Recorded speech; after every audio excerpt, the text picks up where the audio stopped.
આમ આદમી પાર્ટીના રાષ્ટ્રીય સંયોજક અરવિંદ કેજરીવાલ 23 જુલાઈના રોજ ગુજરાતમાં આવશે।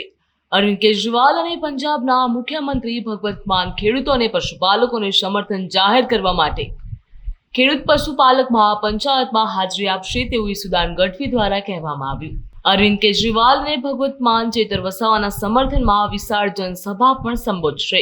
અરવિંદ કેજરીવાલ અને ભગવંત માન 23 જુલાઈના રોજ મોડાસા ખાતે ખેડૂત પશુપાલક મહાપંચાયતમાં પશુપાલકોના હક અને ન્યાય માટે અવાજ ઉઠાવશે। આ સિવાય અરવિંદ કેજરીવાલ અને ભગવંત માન 24 જુલાઈના રોજ ડેડિયાપાડા ખાતે ચેતર વસાવા ઉપર કરવામાં આવેલા ખોટા કેસો વિરુદ્ધ પણ મોરચો માંડશે તેવી માહિતી ઈસુદાન ગઢવી દ્વારા આપવામાં આવી। ઈસુદાન ગઢવી દ્વારા પ્રેસ કોન્ફરન્સમાં તમામ પ્રકારની જે માહિતી છે તે આપવામાં આવી હતી।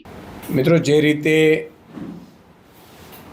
ભાજપના ભ્રષ્ટાચારની ચરમસીમા પહોંચી છે અને હવે એ ખેડૂતોનો અને પશુપાલકોનો ભોગ પણ લેવાનું એમણે ચાલુ કર્યું છે।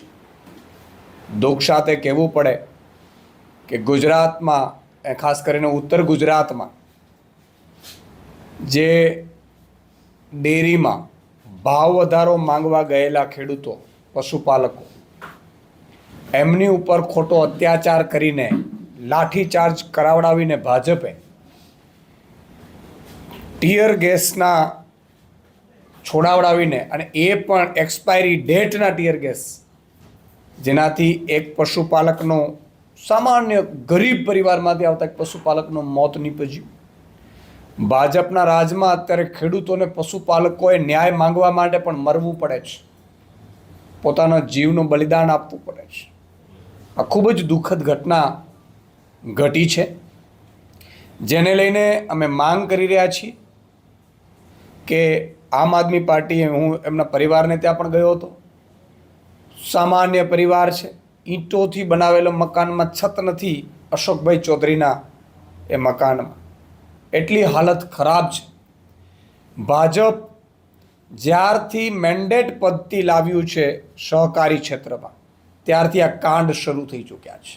સહકારી ક્ષેત્રમાં ક્યારેય પક્ષાપક્ષી હતું નહીં, પણ માનનીય CR પાટીલજીએ જ્યારથી મેન્ડેટ પદ્ધતિ લાવી અને ભાજપનો આખો તખ્તો ગોઠવ્યો, અને પછી ડેરીઓનો જે નફો હોય, જે પશુપાલકોને આપવાનું હોય, એ નફો આ લોકો ભાજપની સભાઓમાં વાપરી નાખે છે, જેના કારણે ભાવ વધારો આપી નથી શકતા, જેના કારણે ભાવ ફેર આપી શકતા નથી।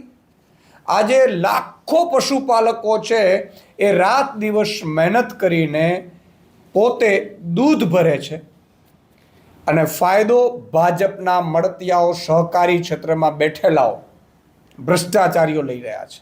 આ ભાવ ફેર જે ગયા વર્ષે 19% આપ્યું હતું, એ જ 19%ની માંગ હતી, ડેરીએ ન આપ્યું।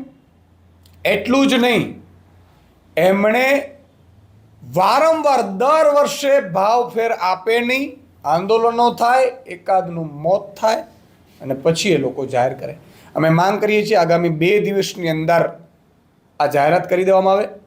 મેં જ્યારે માનનીય અરવિંદ કેજરીવાલજી સાથે વાત કરી કે ખેડૂતો અને પશુપાલકોની હાલત ભાજપે દયનીય બનાવી દીધી છે, એટલે માનનીય અરવિંદ કેજરીવાલજીએ ગુજરાતના ખેડૂતો, પશુપાલકો, દૂધની મંડળીઓ અને દૂધમાં જે ચાલતા પશુપાલકોની ને જે ખેડૂતોની લૂંટ ચાલી રહી છે, એનો અવાજ બનાવવા માટે માનનીય અરવિંદ કેજરીવાલજી આગામી 23 તારીખે અમે મોડાસામાં પશુપાલકો અને ખેડૂતોના એક મહાપંચાયતનું આયોજન કરી રહ્યા છે, જેમાં માનનીય અરવિંદ કેજરીવાલજી આવી રહ્યા છે।